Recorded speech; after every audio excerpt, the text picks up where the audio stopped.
അങ്ങനെ പറയുമ്പോ ഈ പാലയിൽ പരാജയപ്പെട്ടല്ലോ, പാലയിൽ പരാജയപ്പെട്ടു.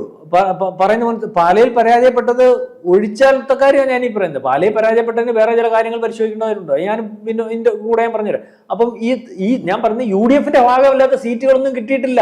VD സതീശൻ ഈ പറയുന്ന ആവേശം കൊള്ളുമ്പം ഈ പറഞ്ഞ എന്താ തൃക്കാക്കരയെ പിടിച്ചില്ലല്ലോ. അതിന് VD സതീശൻ പറയുന്നത് അവിടെ ഭൂരിപക്ഷം കുറഞ്ഞ രാധാകൃഷ്ണൻ അങ്ങോട്ട് മാറിയിട്ടാ ഭൂരിപക്ഷം കുറഞ്ഞത്.